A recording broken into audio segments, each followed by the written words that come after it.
Teman-teman bisa berpikir tidak, harkat dan martabat kepala negara asing dilindungi, kok harkat dan martabat kepala negara sendiri tidak dilindungi? Yang kedua tadi juga sudah disampaikan oleh Pak Menteri adalah pasal penghinaan terhadap pemerintah.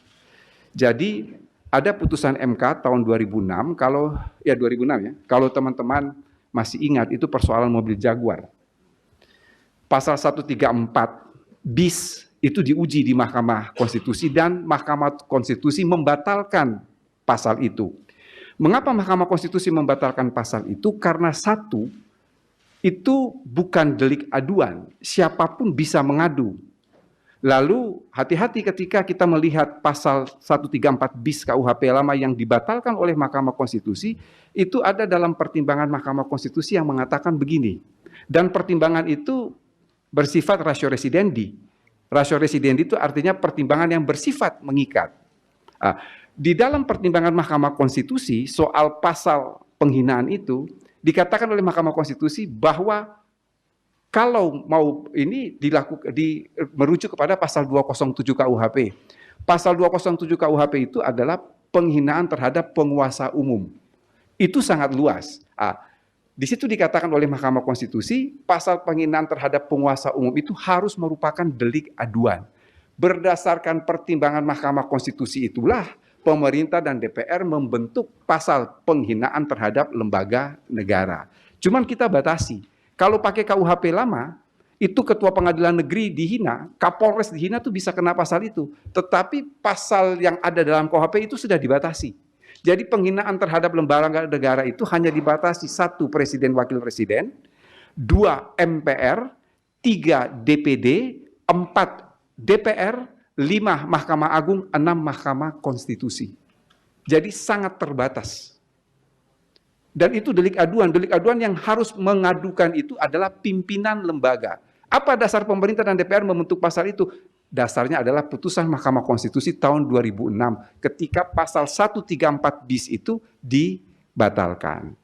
Kemudian yang terakhir saya kira tadi juga sudah disinggung pasal 218, pasal penghinaan terhadap presiden. Jadi teman-teman media mungkin bisa berpikir secara jernih ya.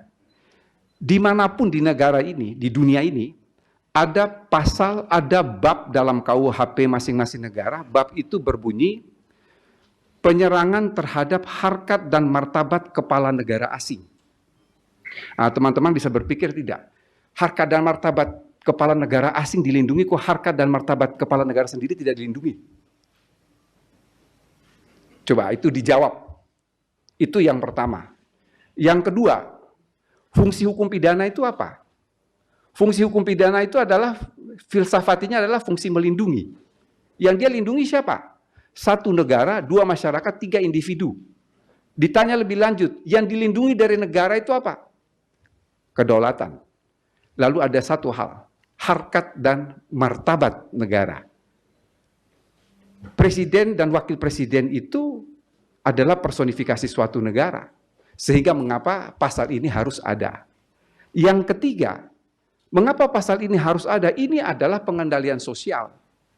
Bapak Ibu bisa bayangkan kalau bahasanya Pak Menteri itu sebagai suatu kanalisasi, Pak. Bahasanya Pak Menteri. Presiden dan wakil presiden itu punya pendukung. Minimal adalah 50% plus 1 ketika dia ikut dalam pemilihan presiden. Bapak Ibu saudara-saudara bisa bayangkan kalau pendukungnya tidak menerima presiden dan wakil presidennya itu dihina terus kemudian terjadi anarkis. Lalu apa yang mau kita katakan? Tapi dengan adanya pasal ini, kalau ada bahasanya kan seperti ini, wong presiden saja yang dihina tidak apa-apa kok yang pendukungnya sewot, kan kira-kira seperti itu. Jadi ini adalah kanalisasi. Yang berikut, ini yang berulang kali, tolong membaca pasal 218 ini sekaligus dengan penjelasannya. Penjelasan itu utuh. Dikatakan bahwa pasal ini sama sekali tidak dimaksudkan untuk mengekang kebebasan berdemokrasi, kebebasan berekspresi, termasuk di dalamnya tidak melarang kritik. Mengapa kritik ini, karena kritik dan menghina itu adalah 2 hal yang berbeda. Jadi yang dilarang betul di dalam pasal 218 ini adalah menista atau memfitnah. Menista itu contohnya adalah ya kebun binatang keluarlah dengan menghujat seseorang. Atau memfitnah. Kalau memfitnah saya kira dimanapun di dunia ini namanya memfitnah itu adalah tindak pidana. Sehingga pasal itu sudah mengatakan bahwa kritik dalam penjelasannya, kritik tidak dilarang di dalam pasal ini. Salah satu wujud kritik adalah unjuk rasa. Jadi pasal 218 beserta penjelasannya itu kalau dibaca utuh maka terlihat jelas antara bagaimana itu menghina dalam konteks menista atau fitnah, dan yang berikut adalah soal kritik itu.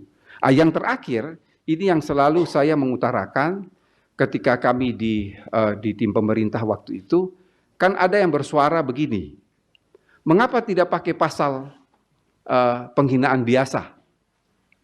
Kalau toh itu kan delik aduan, kan ada pasal penghinaan biasa. Betul kan? Mengapa harus ada khusus terhadap martabat presiden dan wakil presiden? Saya balik bertanya, ini bukan salah satu bentuk diskriminasi, bukan? Kalau dikatakan tidak perlu ada pasal penyerangan harkat dan martabat presiden, karena itu masuk bisa dalam pasal penghinaan biasa, maka saya katakan pasal makar yang pembunuhan terhadap presiden dan wakil presiden itu dihapus saja. Toh ada pasal pembunuhan biasa. Mengapa tidak menggunakan pasal pembunuhan biasa, tetapi harus ada tentang makar terhadap nyawa presiden dan wakil presiden. Artinya apa, saudara-saudara? Penyerangan harkat dan martabat presiden ini sama sekali bukan bentuk diskriminasi, tapi ini adalah primus inter pares. Apa artinya primus inter pares? Presiden dan wakil presiden itu adalah yang utama di antara yang sederajat. Mengapa pasal-pasal ini harus ada? Jadi waktu itu pertimbangan DPR dan pemerintah ada 5 alasan mengapa sampai pasal ini harus ada, pasal 218. Saya kira itu saya tambahan dari saya, Pak Menteri, makasih. Baik, udah clear ya dari penjelasan pemerintah khusus yang terkait dengan isu. Download Tribun X sekarang, menghadirkan lokal menjadi Indonesia.